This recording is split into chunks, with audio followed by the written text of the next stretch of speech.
Better half 5వ భాగం. 4వ భాగంలో ఉమ తల్లి కాబోతుందని తెలిసి అందరూ ఎంతో సంతోషిస్తారు.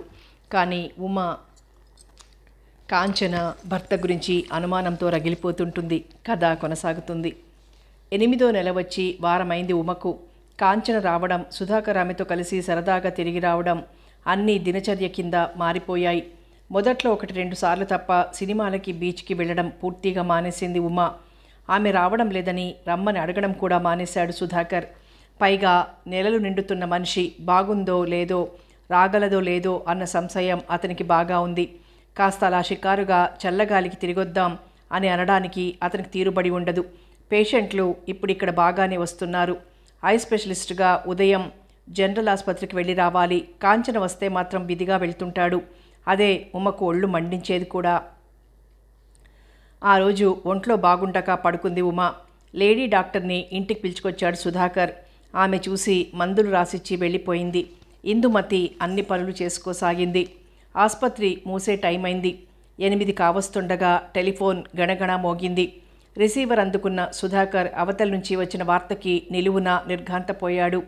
గబగబా కారు తీస్తుంటే ఏమిట్రా కంగారు అంటూ ఆదుర్దాగా వచ్చింది ఇందుమతి. కాంచన భర్త పట్టాభి చనిపోయాడు. ఆమె అతన్ని హత్య చేసిందనే అనుమానంతో కాంచనని అరెస్ట్ చేశారు అంటూ గడగడా చెప్పాడు. కాంచన పేరు వింటూ తుళ్ళిపడి గుమ్మం దాకా వచ్చిన ఉమ ఆ మాటలు విని తెల్లబోయింది. అరెస్టా అంది ఇందుమతి. అవును, జామీను నుండి విడుదల చేయించొస్తాను అంటూ కారులో వెళ్ళిపోతున్న భర్తను చూసి తోక తొక్కిన తాచులాయింది ఉమ. దాన్ని అరెస్ట్ చేస్తే ఈయనెందుకు జామీను నుండి విడిపించాలి? అయితే వీళ్ల ప్రేమాయణం నిరాఘాటంగా సాగుతోందన్నమాటే. చివరికి ఇదా ఈయన చేసే ఘనకార్యం అంటూ పెనం మీద అట్టులాగా మాడిపోయింది ఉమ. అలా వెళ్ళిన సుధాకర్ రాత్రి 11 గంటలు దాటాకొచ్చాడు. భర్త ఎప్పుడు వస్తాడా అని కనిపెట్టుకునుంది ఉమ. ఎంతో అలసటగా హైరానాగా వచ్చాడు సుధాకర్ ఇంటికి. అతను రావడం ఆలస్యం అందుకుంది ఉమ. మీకసలు మతుందా? దాని మొగుడిని అది చంపడం బాగుందా? అరెస్ట్ చేస్తే తప్పొచ్చిందా? దానికి ఆ తప్పుకు మీరు సమర్థిస్తున్నట్లు జామీను ఉండి విడిపించుకొస్తారా అంటూ అగ్నిలా మండుతున్న ఉమని చూసి, శశి, ఈ పూటకి నన్నిలా వేధించక వదిలేయి. నాకు చాలా బడలికగా ఉంది. రేపు మాట్లాడుకుందాంలే అంటూ మంచం మీద వాలిపోయాడు సుధాకర్. అవును, ఎలా బాగుంటుంది? అవతల ప్రియురాలు కృష్ణ జన్మస్థానానికి పోవడంలా అనుకుంది కసిగా. ఇంతవరకు పోనీలెమ్మన్నట్టు సరిపెట్టుకుంటూ వస్తున్నా తన మనసుకిప్పుడు పూర్తిగా అర్థమైపోయింది. భర్త కావిడంటే పంచప్రాణాలు అని. ఆవిడ మాట శిరోధార్యం. ఆవిడగారు అడుగులకు మడుగులొత్తుతూ కేవలం లోకం కోసం ఓ భార్యగా తనని సృష్టించుకుని అందరి కళ్ళు కప్పుతున్న కుటిలుడు తన భర్త. ఇలాంటి వాడికి అర్ధాంగిగా ఇక్కడే నీ పాదదాసిని అంటూ నువ్వేం చేసినా సరే నీ నీడలోనే నీ కాళ్ళ దగ్గరే పడుంటాను అంటూ సాధ్వీమ తల్లిలా పడి ఉండటానికి తనేమీ ఇక్ష్వాకులం నాటి స్త్రీ కాదు. అలా ఉండటం తన చదువుకు, తన స్థానానికి, తన ఆత్మాభిమానానికి అది గొడ్డలి పెట్టు. ఛీ, ఇలాంటి ఇంట్లో తనెందుకు ఉండాలి? ఈనాడు బాహటంగా కాంచన, సుధాకర్లు ప్రేమికులని తనకే కాదు లోకానికి కూడా తెలిసిపోయింది. ఇలాంటి స్థితిలో ఎవరిది ఉంటుంది? ఎవరైనా ఉంటుందేమో కానీ తను మాత్రం ఉండదు అనుకుంది కక్షగా. ఆ రాత్రంతా నిద్రపోకుండా పొగలు సెగలుపోతూనే ఉంది ఉమ. తెల్లవారింది. 7 దాటితే గాని లేవని సుధాకర్ 6:30 లేచి గబగబా స్నానం చేసి బయటికి వెళ్ళిపోయాడు కారులో. దాంతో నసాళానికి అంటిన ఉమ చివరికి ఈయన పరిస్థితి తొండముదిరి ఊసరవేలిలా తయారైంది. ఇంకా ఈయన గాని క్షమించి ఇంట్లో ఒక్క క్షణం కూడా ఉండను అనుకుని ఇంకా ఆ మాటకి తిరుగులేదన్నట్లు గబగబా తన బట్టలు సూట్ కేసులో సర్దుకుంది. ఇందుమతి లేచి కాఫీ కలిపింది. ఉమ అత్తగారిని పలకరించకుండానే గబగబా స్నానానికి వెళ్ళిపోయింది. స్నానం చేసి జడల్లుకొని ఏవో అవి ఇవి సర్దుతున్నట్లు తన గదిలో కూర్చుంది. ఇందుమతి స్నానం చేసి వంట చేసుకుంటోంది. 9 అయింది. భర్త రాలేదు. ఇంకా ఒళ్ళు మండిన ఉమ సూట్ కేసు తీసుకుని యువతలకొచ్చి, నేను మా వాళ్ళింటికి వెడుతున్నాను అంది అత్తగారితో. పాపం ఇందుమతి తెల్లబోయి, అర్ధాంతరంగా మీ వాళ్ళింటికి ఏమిటి? 8వ నెల 9 రాగానే సీమంతం చేసి. ఇందుమతి మాట పూర్తి కానలేదు. వెంటనే అందుకుంది శశి. నాకు ఏ సీమంతాలు అక్కర్లేదు. మీరు మీ అబ్బాయి ఇష్టం వచ్చినట్లు ఊరేగండి. ఇంకా నేను ఈ ఇంటికి రాను అంటూ విసవిస వెళ్ళిపోతుంటే చేష్టలు దక్కి శిలాప్రతిమలైపోయింది ఇందుమతి. ఆఖర్న కోడలన్న మాటతో అదిరిపడి ఉమా ఉమా అంటూ తేరుకుని గుమ్మం దాకా వచ్చేలోగానే ఉమా వెళ్ళిపోయింది. అక్కడే లక్కీగా ఆమెకు టాక్సీ దొరికింది. ఎక్కి వెళ్ళిపోయింది.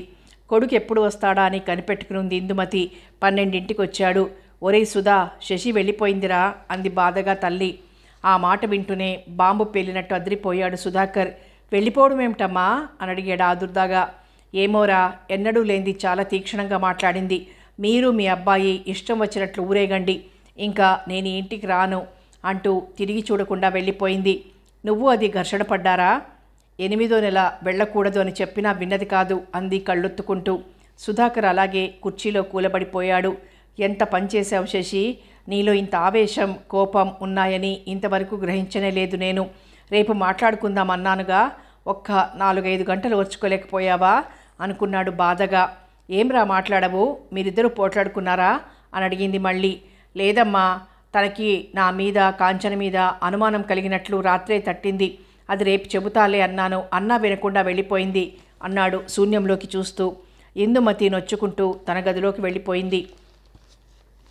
అసలే అస్తవ్యస్తంగా ఉన్న అతను ఉమ వెళ్ళిపోవడంతో మరింతగా కుంగిపోయాడు. అతని మానసిక స్థితి ఊహించలేని విధంగా తయారైంది. బరువుగా మంచం మీద వాలిపోయాడు. భోజనానికి రారా అంది ఇందుమతి. సుధాకర్ మాట్లాడలేదు. తల్లి 1-2 సార్లు పిలిచాక బాగుండదని అన్నం ముందు కూర్చున్నాడు సుధాకర్. నెలలు నిండుతున్న మనిషి ఒంటరిగా వెళ్ళిపోయింది. బహుశా బస్కి వెళ్ళుంటుంది. ఆ బస్లో పడి ఉమ వెళ్ళిపోవడం అతనికి బాధగా తోచింది. కొడుకు పిచ్చివాడిలా ఉండేసరికి మరింత దిగులు పడింది ఇందుమతి. కాంచన సుధాకర్ కలిసి తిరిగిన మాట వాస్తవమే. ఉమ అంత అనుమానం పెంచుకుంటూ ఒక్కనాడు బయటపడలేదేం అనుకుంది ఇందుమతి. సూట్ కేసుతో చెప్పా పెట్టకుండా వచ్చిన ఉమని చూసి తెల్లబోయారు తల్లిదండ్రులు. అదేమిటమ్మా, ఉత్తరమన్నా రాయకుండా మేమొచ్చి పసుపు కుంకుమ ఇవ్వకుండా వచ్చేసావేమిటి? పైగా ఒంటరిగా వచ్చావా? అబ్బాయి ఏడి అని అడిగింది అంబిక తెల్లబోతూ. ఆయన రాలేదు. పుట్టింటికి రావడానికి నెలలు చూడాలా? ఇక్కడ పుట్టిందాని కాదా నేను అంది ఉమ విసుగ్గా. 4వ నెల అంటూ అడ్డం చెప్పి అప్పుడు అన్నయ్యను పంపేశారే, ఇప్పుడు 8వ నెలలో ఒంటరిగా ఎలా పంపారు మీ అత్తారు అంటూ ముఖం గంటు పెట్టుకుంది అంబిక. ముందు దాన్ని కాస్త అన్నం తినిస్తావా లేదా అన్నాడు చిరాగ్గా గౌరీపతి. ఇక్కడికి వచ్చిన ఆయన గోలే అనుకుంది మంటగా. తండ్రి బలవంతం మీద కాస్త ఎంగిలిపడి గదిలోకి వెళ్ళిపోయింది ఉమ. రాత్రి 9ంటికి ఫోన్ మోగుతుంటే అందుకున్నాడు గౌరీపతి. ఉమ క్షేమంగా ఇల్లు చేరిందా? సుధాకర్ కంఠం ఆత్రంగా వినిపించింది. చేరింది బాబు, నువ్వు రాలేదేం?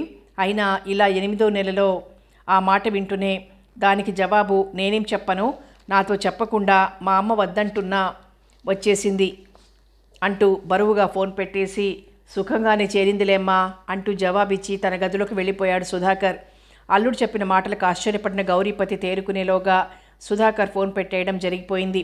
అల్లుడితో చెప్పకుండా రావడం ఏమిటో ఇద్దరూ దెబ్బలాడుకున్నారు కాబోలు. బిడ్డ తల్లి కాబోతున్న ఉమ్మకి ఇంకా పెంకితనం తగ్గలేదులా ఉంది అనుకున్నాడు గౌరీపతి. అదే విషయం అంబికకి మెల్లగా చెప్పాడు. నేను అనుకుంటూనే ఉన్నాను, ఆవిడగారు అలా ఉరుముల్లేని వానలాగా వస్తే అంది అంబిక. సరే, నువ్వేం కేకలు వేసి దాన్ని బాధ పెట్టకు, 2 రోజుల్లో ఈ అలకంతా సర్దుకుంటుంది అంటూ నిద్రకి ఉపక్రమించాడు గౌరీపతి. అంతేనన్నట్టు తను పడుకుంది అంబిక.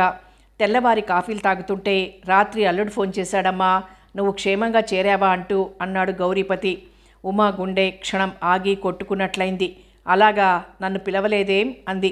ఎందుకు, అసలే ప్రయాణంతో అలసిపోయి ఉన్నావు కదా, ఇంతకీ నీకు అతనికి దెబ్బలాట ఎందుకు వచ్చిందమ్మా అన్నాడు నవ్వుతూ. దెబ్బలాడుకున్నామని ఆయన ఫోన్లో చెప్పారా? లేదులే, అతనితో చెప్పకుండా వచ్చావని మాత్రం అన్నాడు. వాళ్ళ అమ్మగారు వద్దని వారిస్తున్నా నువ్వు వినకుండా వచ్చావని అన్నాడు, అందుకని అనుకున్నాను. ఆ మాటకి తారాజువ్వలా లేచింది ఉమ. అంటారు, ఎందుకనరు? నేనేం చేస్తానా వెతుకుదామని అనుకోవడం. తన తప్పు బొత్తిగా లేనట్లు నన్ను దోషిని చేయడం ఆయనకే తగింది. ఆయన సరైన వ్యక్తి అయితే నన్ను అనురాగంగా చూసుకుంటూ ఉంటే ఎందుకు చెప్పకుండా ఆ మూల నుంచి ఈ మూలకొస్తానో ఆవేశంగా అడిగింది ఉమ. ఆ మాటకి గతుక్కుమన్నాడు గౌరీపతి. ఏమ్మా, ఆ అబ్బాయి నిన్ను సరిగ్గా చూడటం లేదా అడిగాడు ఆదుర్దాగా. భర్త సరిగ్గా చూస్తే ఆడపిల్లలు పుట్టింటికి ఎందుకు వస్తారు నాన్న?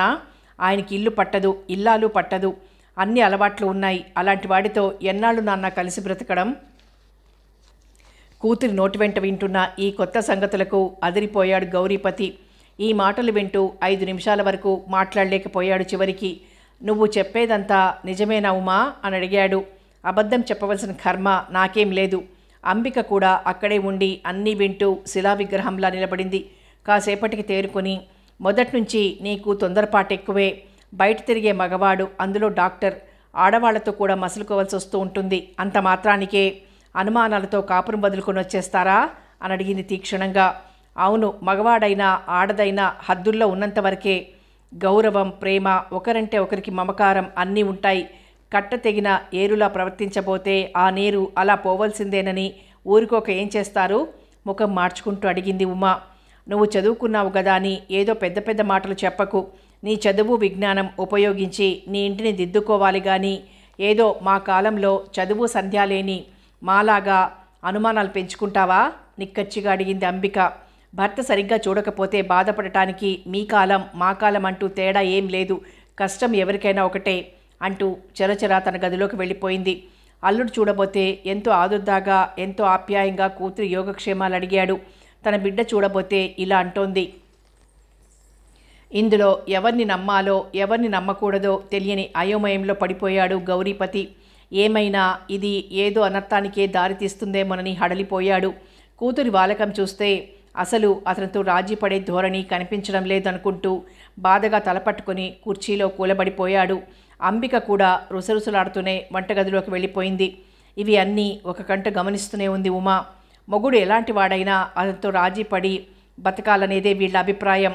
అంతేగాని కూతురికి ఓ మనసుంటుందని, దానికో ఆత్మాభిమానం, ఆత్మగౌరవం ఉంటాయని ఎలా ఆడిస్తే అలా ఆడటానికి తనేమీ ఆటబొమ్మ కాదని చచ్చిన అర్థం కాదు. అర్థం చేసుకోలేరు. అప్పుడే వీళ్ళకి తను భారంగా కనిపిస్తున్నట్టుంది. ఛీ, ఈ గర్భం అనేది రాకుండా ఉండి ఉంటే తను ఈ పాటికి ఎక్కడో ఉద్యోగం చూసుకునేది, లేదా ఆ ప్రయత్నంలోనే ఉండేది అనుకుంటూ మనసులోనే మదనపడసాగింది. వంట అయింది, భోజనానికి రా అంటూ తల్లి పిలిస్తే తప్పదన్నట్లు 2 మెతుకులు తినొచ్చింది. తల్లి ముభావం చూస్తుంటే కంపరమెత్తుతోంది. ఎందుకొచ్చానా అని కూడా అనిపిస్తోంది అప్పుడే. ఒక పూటకు మించి వీళ్ళింట్లో అన్నం తినకూడదు అనుకుంది అభిమానంగా. అసలు పెద్ద ప్రేమున్నట్టు తను రాగానే ఫోన్ ఎందుకు చెయ్యాలి ఆయన గారు? దాంతో తను నిదానంగా చెప్పొచ్చులే అనుకున్నది కాస్త బట్టబయలైంది. పైగా ఆయన ముందుగా తానేమి ఎరగను అంటూ నంగి కబుర్లు చెప్పి తండ్రిని తల్లిని తన వైపు లాక్కున్నాడు. ఇంకా వీళ్ళకి కూతురు చెడ్డదైంది. అన్ని వెధవ పనులు చేసే అల్లుడు మంచివాడైపోయాడు. పైగా తల్లి సమర్థిస్తోంది. ఛీ, ఇలా సమర్థించే ఆడాళ్ళుండబట్టే మగవాడు పేటరేగిపోతున్నాడు అనుకుంటూ ఉడికిపోయింది. వెంటనే ఆ ఆవేశమంతా భర్త మీద ఆగ్రహంగా మారిపోయి కాగితం కలం అందుకుంది. డాక్టర్ గారికి నేను ఉమాశశిని, గుర్తు చేసుకోండి పాపం, ఈ పాటికి మర్చిపోయి ఉంటారు కానీ మా నాన్నగారికి ఫోన్లో మీతో చెప్పకుండా వచ్చానని చెప్పారు. అలా ఎందుకు వచ్చానో కూడా చెప్పలేకపోయారా? మీకు నా మీద ప్రేమ లేదు, లేకపోయినా ఉన్నట్టు నటించి భార్యగా నన్ను బంధించారు. కానీ మీకు అంత క్రిందటి నుంచి కాంచన తెలుసు, ఆవిడే మీ భార్య. ఆవిడతోనే కాపురం చేయక మధ్య నా గొంతు కోయడం దేనికి? నన్ను మీ ఇంటికి తెచ్చి నా ఎదురుగా మీ రాసక్రీడలు ఆడటం దేనికి? నేనింకా మీ ఇంటికి రాను, మీతో కాపురం చెయ్యను. నా చదువు, నా డిగ్రీ నన్ను నా బిడ్డని బతికించకపోవు. పాపం ఇన్నాళ్ళు దొడ్డిదారులు వెతుక్కున్నారు మీరిద్దరూ. ఇకపై ఆ బాధ లేదు. పట్టాభి పోయాడు గనక బాహటంగా కాంచనను పెళ్లాడండి. మీ చదువు, వివేకం ఒక ఆడపిల్లని మోసం చేయడానికి మాత్రం బాగా ఉపయోగించాయి. మీ అమ్మగారికి మీ ఇద్దరి సంగతి తెలుసు. తెలిసే మరో ఆడపిల్ల బతుకులో నీళ్లు పోసింది. నేను మీరు ఇంక విడిపోయినట్టే. మనం కోర్టులకు వెళ్ళి విడిపోదాం బాహటంగా. ఇట్లు ఉమాశశి. ఆ ఉత్తరం పోస్ట్ చేశాక కానీ మనసు శాంతించలేదు. ఆ ఉత్తరం అందుకున్న సుధాకర్ చదివి నిర్ఘాంతపోయాడు. చివరి వాక్యాలు మళ్ళీ చదువుకున్నాడు. అవి చదివేసరికి అతని ముఖం మాడిపోయింది. ఆ ఉత్తరం ఇందుమతికి చూపించాడు. ఇందుమతి నిలువునా నీరైపోయింది. నాయనా, నేను వెళ్ళి దానికి నచ్చజెప్పి వస్తాన్రా అంది. ఇప్పుడు కుదరదమ్మా, నేను వారం రోజులు మెడికల్ కాన్ఫరెన్స్ కోసం ఢిల్లీ వెళ్ళి రావాలి. అక్కడి నుంచి వచ్చాక అప్పుడు వెడదువు గాని, పరాయి చోట లేదు కదా మనం కంగారు పడటానికి. అపోహలన్నావా ఎల్లకాలం ఉండవు అంటూ అవతలకు వెళ్ళిపోయాడు. అతని మనసంతా కలతబడింది. ఎంతంత మాటలంది శశి. ఆమెకు తనేం లోటు చేశాడు? తను చదువుకున్నది కనుక తను తన బిడ్డ విడిగా ఉండగలమని ధీమాగా చెప్పింది. అయితే విద్య ఆడదాన్ని ముందుకు నడిపిస్తోందా, వెనక్కి లాగుతోందా? సంసారం కాలదన్నుకోమని చెబుతోందా ఆవిడ విజ్ఞానం? భర్తని ఎదిరించమని చెబుతోందా సంస్కారం? నిజానిజాలు తెలుసుకునే ఓరిమిని హరించి వేస్తోందా ఆమె చదువు? అనుకుంటూ చాలాసేపు అలాగే మంచానికి అతుక్కుపోయాడు. ఉమా వెళ్ళిపోయిన దగ్గర నుంచి ఆ ఇల్లు ఎంతో శూన్యంగా కనిపిస్తోంది అతనికి. రాత్రిళ్ళు తనని గట్టిగా పెనవేసుకుని పడుకునే శశి లేకపోవడంతో అతనికి అంతా వెలితిగానే తోచి ఏ పని ఉత్సాహంగా చేయలేకపోతున్నాడు. పట్టాభి నిద్రమాత్రలు మోతాదు మించి చనిపోయాడు. కాంచనని అరెస్ట్ చేశారు. నేను చంపలేదంటూ కాంచన గోలపెట్టింది. తను జామీన్ నుండి విడిపించుకొచ్చాడు. అదొక పక్క విచారణ. దానికోసం కోర్టుకు వెళ్లాల్సి వస్తోంది. అటు ఆసుపత్రి పని, ఇటు ఇవన్నీ కాక అనుకూలవతి అనుకున్న అర్ధాంగి తెగతెంపులు చేసుకుంటున్నట్టు రాసే ఉత్తరాలు ఇవన్నీ అతన్ని తీవ్రంగా గాయపరిచాయి. ఛీ, ఎవరికీ తనంటే మమకారం లేదు. అలాంటప్పుడు ఎందుకీ తాపత్రయం తనకి? అందరి మీద మోహం పెంచుకుంటూ అన్నీ నెత్తిన పెట్టుకుంటూ ఎందుకొచ్చిన బ్రతుకు అనుకుంటూ వ్యాకులపాటుతో అటు ఇటు పొర్లసాగాడు సుధాకర్. ఇందుమతి మనసు అలాగే ఉంది. అన్యోన్యంగా ఉన్నారని సంతోషపడిన తనకి తీరని ఆఘాతం కలిగిస్తూ ఉమా అలా ఉత్తరాలు రాసేసరికి ఆమె చాలా గాయపడింది. ఎవరిని ఏమనలేనట్లు అలాగే మంచాన పడి కళ్ళనీళ్లు పెట్టుకుంది. శశి, నా పేరు ఇందుమతి, నా బిడ్డ పేరు సుధాకర్. అలాగే వచ్చిన కోడలివి నువ్వు. శశివని మనందరి పేర్లు కలిసినట్టే నువ్వు మా ఇంట్లో కలిసిపోతావని, ఇల్లు నందనవనం చేస్తావని ఎంతో ఆశపడ్డాను నేను. నా ఆశలకి తగినట్లే ఇంతవరకు మసిలావు. నేడో రేపో బిడ్డనెత్తుతావని ఎంతో ఆనందపడ్డాను. నా ఆనందం హరించి వేస్తూ నువ్వు మీ వాళ్ళింటికి అర్ధాంతరంగా వెళ్ళిపోవడం, పైగా విడిపోవాలంటూ ఉత్తరాలు రాయడం నీలాంటి విద్యావతి గుణవతికి తగదు. నీది పూర్తిగా అపోహ. నా బిడ్డకి కాంచనకి ఏ విధమైన సంబంధం ఉందో నేను అక్కడికి వచ్చినప్పుడు చెబుతాను ఇందుమతి. దానికి జవాబు వెంటనే రాసింది ఉమా. దయచేసి ఇంకా నన్ను కళ్ళబొల్లి కబుర్లతో బోల్తా కొట్టించాలని చూడకండి. కాంచనకి సుధాకర్కి సంబంధం ఉందని మీరిప్పటికైనా ఒప్పుకున్నారు. నాకంతే చాలు. నా బిడ్డని నన్ను మీరెవరూ వచ్చి చూడక్కర్లేదు. మమ్మల్నిలా గుండె రాయి చేసుకుని బ్రతకనీయండి. శశి. ఆ ఉత్తరం చదివి దీర్ఘంగా నిట్టూర్చింది ఇందుమతి. సుధాకర్ కాన్ఫరెన్స్కి వెళ్ళాడు. బావగారు ఫోన్ చేస్తే అందుకున్నాడు రమేష్. రమేష్, శశి కులాసాగా ఉందా? ఏమంత కులాసా లేదు బావా. ఇంత క్రిందటే ఆసుపత్రికి తీసుకువెళ్లారు అమ్మా నాన్న అని బదులిచ్చాడు. సుధాకర్ కంగారు పడ్డాడు. రమేష్, తనకి ఎలా ఉన్నది? మళ్ళీ ఫోన్ చేస్తావా? నెంబర్ ఇదిగో అంటూ చెప్పాడు. నోట్ చేసుకున్నాడు రమేష్. బావా, ఉమా ఎందుకు నిన్ను వదిలొచ్చింది? ఏముంది రమేష్, పట్టాభి చనిపోయాడు. అది కాంచన హత్య చేసిందని అరెస్ట్ చేస్తే నేను జామీన్ నుండి విడిపించాను. దాంతో తనకి మా ఇద్దరి మీద అనుమానం వచ్చేసింది. రమేష్ మాట్లాడలేదు. చెల్లెలు తొందరపడిందేమో అని అతనికి ఆది నుంచి అనుమానంగానే ఉంది. పైగా అన్నయ్య, నాకు మీ ఆఫీస్లో ఏదన్నా ఉద్యోగం వేయించు అని అడిగినప్పటి నుంచి అతనికి భయంగానే ఉంది. నన్ను ఉద్యోగం చూడమని పోరింది బావా అన్నాడు రమేష్. నాకు అలాంటివి ఇష్టం లేదు రమేష్. తనకి ఉద్యోగం పూర్తిగా అనవసరం. డబ్బుకి ఇబ్బంది లేని తను ఉద్యోగం కోసం వెంపర్లాడటం తెలివి తక్కువ. అదే ఏ పేద పిల్లకో దొరికితే కుటుంబం గడుస్తుంది కదూ. ఆ మాట నిజమే, కానీ తను తల్లిదండ్రులకి భారంగా ఉండకూడదట. తన బిడ్డ ఏమీ కష్టం అనుభవించకుండా ఉండాలట. ఏ మాట పడకూడదట. అన్నింటికంటే విడ్డూరమైన మరో విషయం, కన్నతండ్రి కళ్ళ పడకూడదట. ఇలా ఏదో సంధించినట్లు చాలా చెప్పింది. అయితే బాబు పుట్టినా నాకు తెలియనీయరా? ఇవన్నీ శశి మాటలు. నేను లేనా బావా? నీకు కొడుకు పుట్టగానే నేను చెప్పనా అన్నాడు రమేష్. అంతటితో ఆగిపోయిందా సంభాషణ. శశికి ఎలా ఉంది? పెయిన్స్ వస్తున్నాయా? 9 వచ్చి 4 రోజులే కదువు అయింది అనుకుంటూ చింతాక్రాంతంగా గడపసాగాడు. ఆ రోజు ఏమీ కబుర్ రాలేదు. మర్నాడు మళ్ళీ తనే ఫోన్ చేశాడు సుధాకర్. ఉమని నర్సింగ్ హోంలో అడ్మిట్ చేశాం బావా, సాయంత్రంలోగా డెలివరీ కావచ్చు అంటూ జవాబిచ్చాడు రమేష్. అది వినేసరికి సుధాకర్ మనసు మరింత ఆందోళన మిళితమైంది. శశి తేలిగ్గా ప్రసవించి తనకి శుభవార్త రావాలని కోరుకుంటూ ఫోన్ దగ్గరే కూర్చున్నాడు. టైంకి కాన్ఫరెన్స్ హాల్లో కడుగుపెట్టినా అన్యమనస్కంగానే కూర్చున్నాడక్కడ కూడా. మనసంతా శశి చుట్టూ పరిభ్రమిస్తోంది. సరిగ్గా 12 గంటలకి ట్రంకాలు వచ్చిందంటూ కబురొచ్చింది. ఒక హంగలో ఫోన్ దగ్గరికి వచ్చి హలో అన్నాడు ఆదుర్దాగా. ఉమా ప్రసవించింది, మగబిడ్డ. రమేష్ చెప్పగా వినేసరికి ఒళ్ళు గగురు పొడిచింది సుధాకర్కి. తను కోరుకున్నట్లే అబ్బాయి పుట్టాడు. తన చిన్నారి ఉమా తనని తండ్రిని చేసింది. ఆనందం అతన్ని ఊపేస్తుంటే తల్లి బిడ్డ క్షేమమేనా అని అడిగాడు. క్షేమంగానే ఉన్నారు.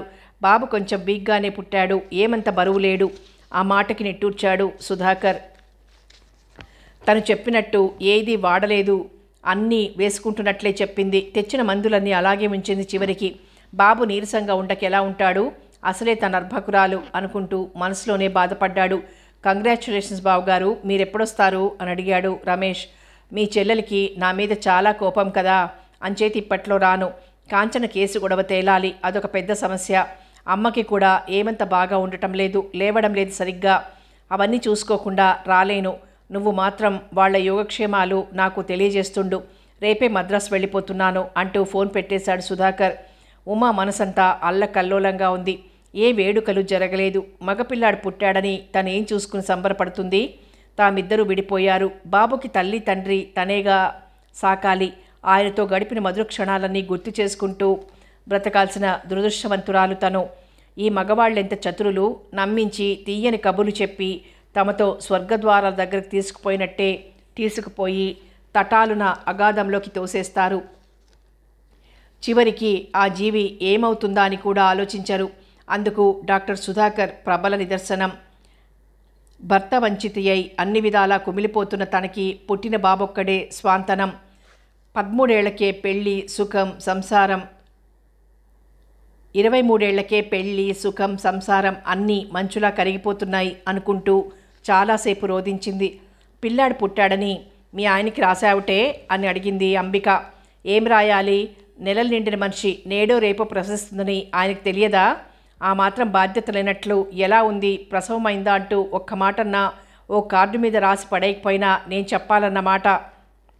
చెల్లెలన్న మాటలు రమేష్ కూడా విన్నాడు. పచ్చి బాలింతతో వాదించడం దేనికని మౌనం వహించాడు. గౌరీపతి మటుకు ఇందుమతికి ట్రంకాలు చేసి ఉమా ప్రసవించిందని, మగబిడ్డ పుట్టాడని తెలియజేశాక ఇందుమతి హృదయ ఆరాటం కాస్త తగ్గింది. తల్లి తండ్రి కాస్త మందలించి శశిని కాపురానికి పంపకపోతారా అన్న ఆశ చిగురించసాగింది ఇందుమతిలో. ఆ మర్నాడు ఉదయం విమానంలో వచ్చాడు సుధాకర్ ఢిల్లీ నుంచి. పుల్లలా తయారైన తల్లిని చూసి, అదేమిటమ్మా అలా ఉన్నావు అని అడిగాడు ఆదుర్దాగా. నాదేముంది నాయనా, పెద్దదన్నవడం లేదురా, ఏదో ఇలాగే వస్తూ పోతూ ఉంటాయి రోగాలు అని శశి కన్నదట. మగబిడ్డ పుట్టాడట అంది ఆనందంగా, దిగుళ్ళన్నీ మనసులో దాచుకుంటూ. నాకు అక్కడికి రమేష్ ఫోన్లో చెప్పాడమ్మా. నీకెవరు రాశారు? మీ మామగారు ఫోన్ చేశారు. శశి మాత్రం నేను వచ్చి చూడక్కర్లేదందట. ఆ మాటకి చివుక్కుమంది ఇందుమతికి. ఏవో మనసులో పెట్టుకుని బాధపడుతోందది. ఏనాటికైనా తెలుసుకోకపోదు అంది ఓదార్పుగా. అవి తర్వాత చూద్దాం గానీ ముందు నువ్వు గదిలోకి రా, టెస్ట్ చేస్తానంటూ తీసుకువెళ్ళాడు. ముందు బీపీ తగ్గడానికి ఇంజెక్షన్లు వాడమ్మా అన్నాడు సుధాకర్. అలాగేనన్నట్లు తలాడించింది. కానీ దురదృష్టవశాత్తు ఆ మర్నాడు కుడి చెయ్యి కుడికాలు లేవలేని స్థితిలో పడేసరికి సుధాకర్ నవనాడులు స్తంభించినట్లయ్యాడు. మరో డాక్టర్కి కూడా చూపించాడు. ఇంట్లో చేసేవాళ్లు లేరు. వంటకి మనిషిని కుదిర్చాడు. తల్లిని కనిపెట్టుకుని ఉండటానికి నర్సును పెట్టాడు. శశి వస్తే తనకి కొంత బాధ్యత తగ్గుతుంది. పురిటి స్నానానికి రమ్మంటూ గౌరీపతి రాసిన ఉత్తరానికి జవాబు సుధాకర్ ట్రంకాల్ చేసి చెప్పాడు. తల్లికి పక్షవాతం అని, ఎవరూ వచ్చే స్థితిలో లేరని. అది విని కుంగిపోయాడు గౌరీపతి. ఇందుమతి మంచాన పడిందని విన్న ఉమా ఎటూ పాలుపోందాన్లా అయిపోయింది. భర్తకి దూరంగా ఉందామని ప్రయత్నించిన కొద్దీ మరీ అతని తలంపులే ఎక్కువై వేధించసాగాయి. పైగా బాబు ముమ్మూర్తుల సుధాకర్ పోలికలే అచ్చుగుద్దినట్లు పునికి పుచ్చుకునేసరికి మరింత గజిబిజిగా తయారైంది ఆమె హృదయం. ఒక్కసారి భర్తను చూస్తే బాగుండు అనిపించసాగింది.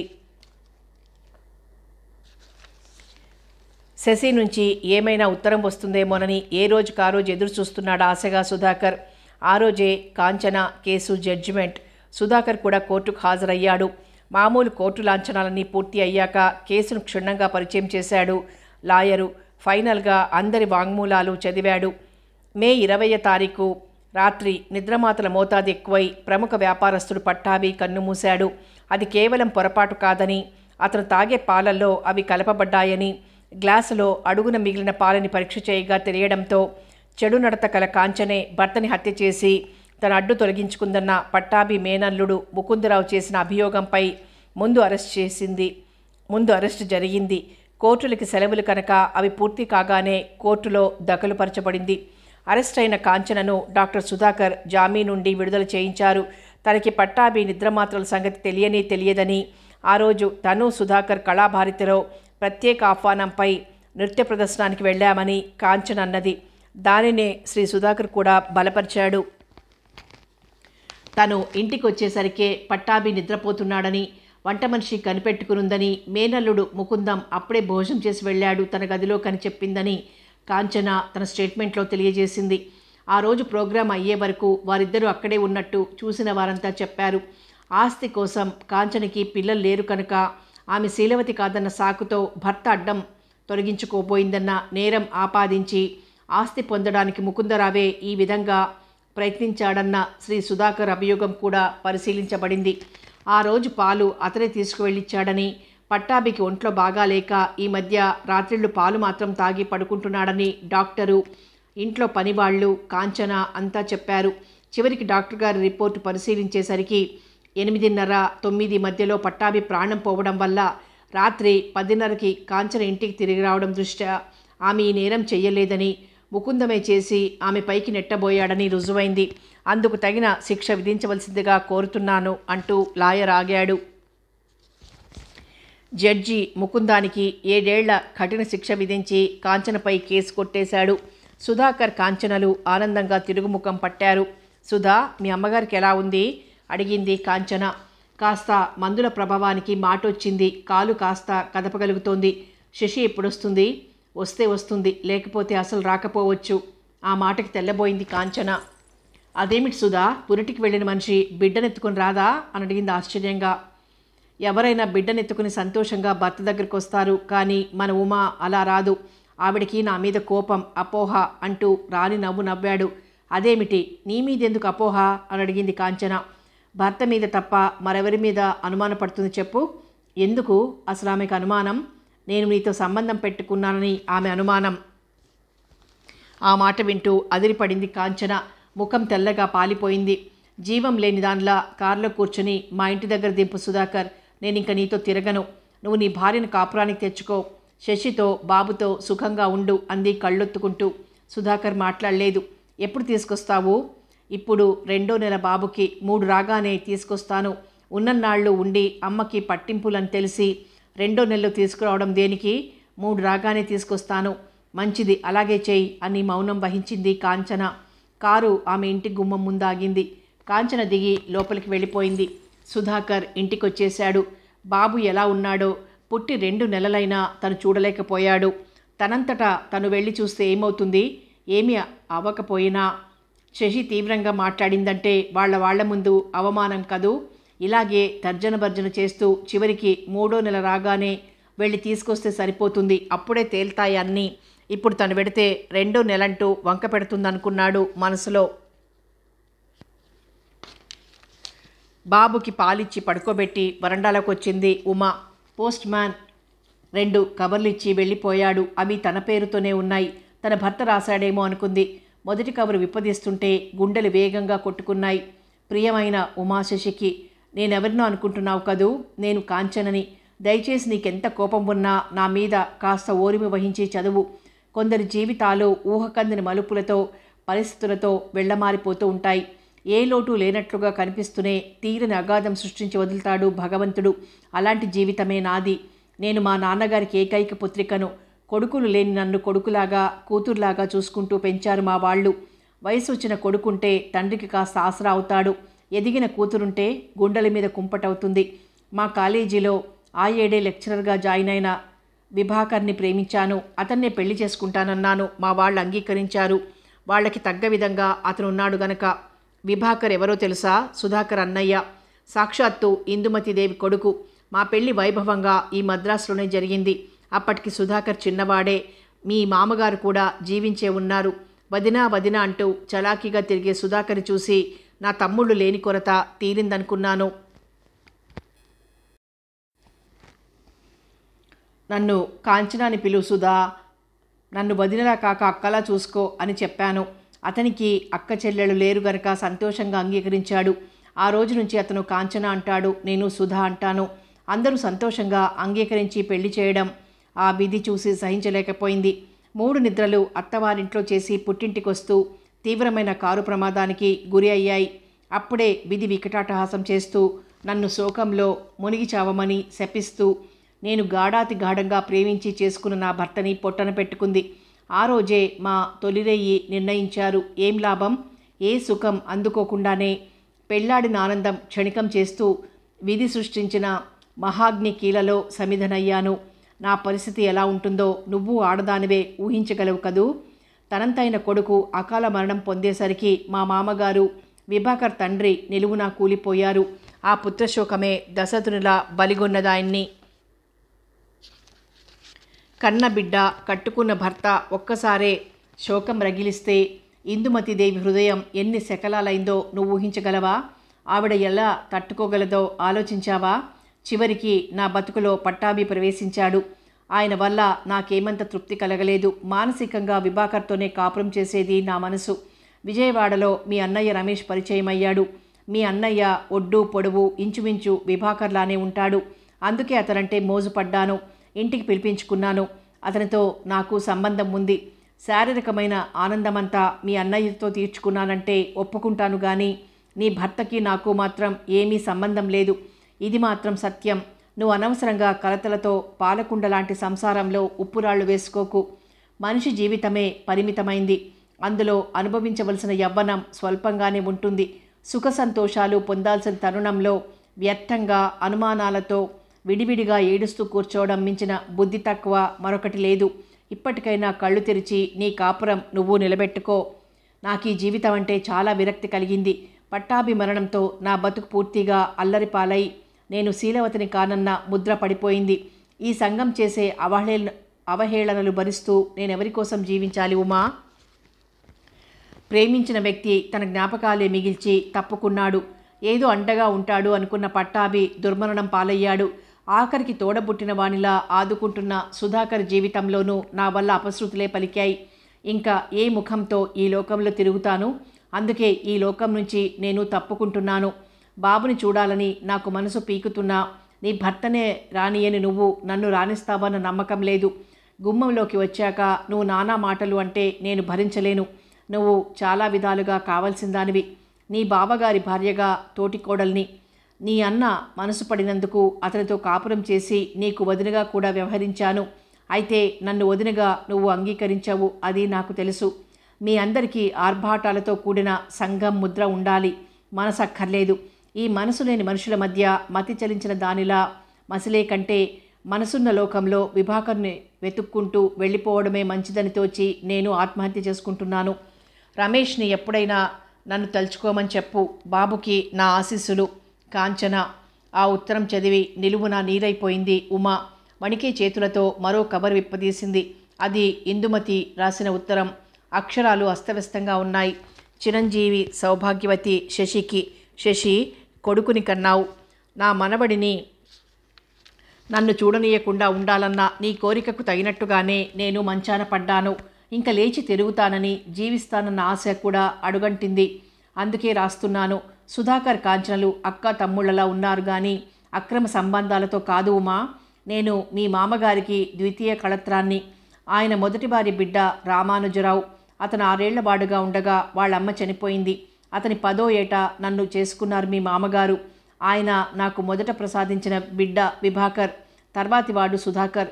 విభాకర్ అంటే ఆయనకి వెర్రి ప్రేమ. వాడు పుట్టిన 10వ రోజు నుంచి ప్రారంభించిన వ్యాపారం వాడితో పాటే పెరిగి పెద్దదైంది.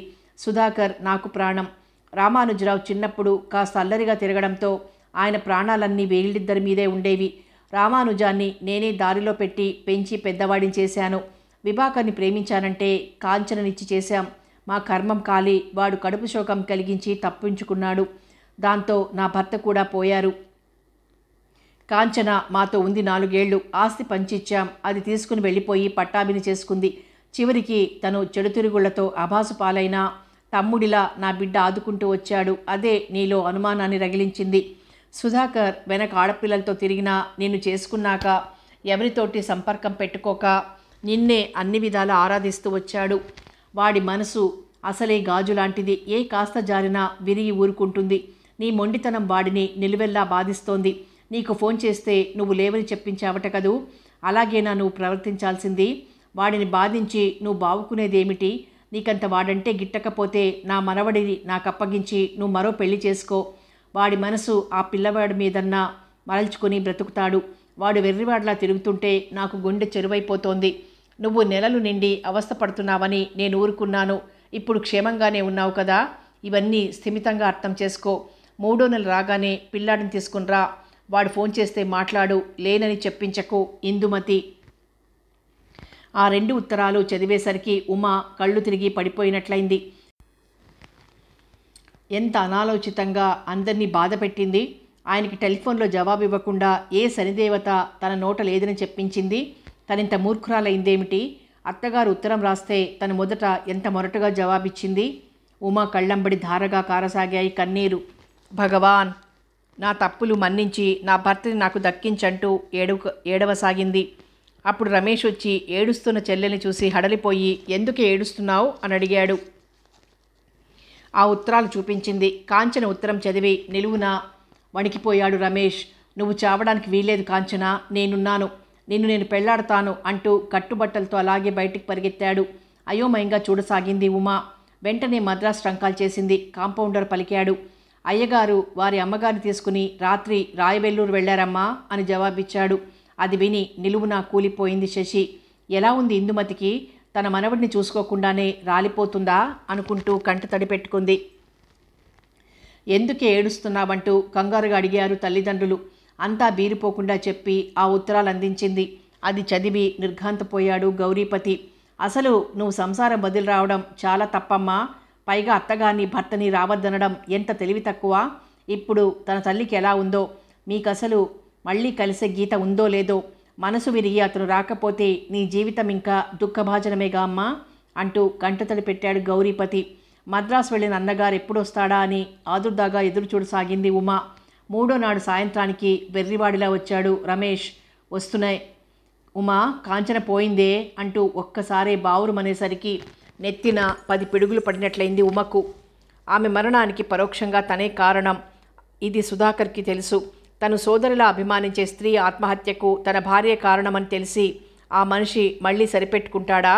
ఉమా గుండె పగిలినట్లయింది. ఇంకా తామిద్దరికీ శాశ్వత వియోగం అనుకుంటూ కుమిలి కుమిలి ఏడవసాగింది. ఆమెని ఓదార్చే శక్తి లేనట్లు ఎక్కడి వాళ్ళక్కడే చిత్తరువులయ్యారు. క్షణమొక యుగంగా రోజులు గడుపుతోంది ఉమా. భర్త గాని రావాలని కోటి దేవుళ్ళకి మొక్కుకుంటూ మనసు పాడైన అంబిక, గౌరీపతి ఆ రోజు హరికథకి వెళ్లారు. రమేష్ కాంచనని మరవలేక మనశ్శాంతి కోసం టూర్ వెళ్ళిపోయాడు. ఇంట్లో శశి ఒక్కతే ఉంది. ఇంతలో తలుపు తట్టిన శబ్దమైంది.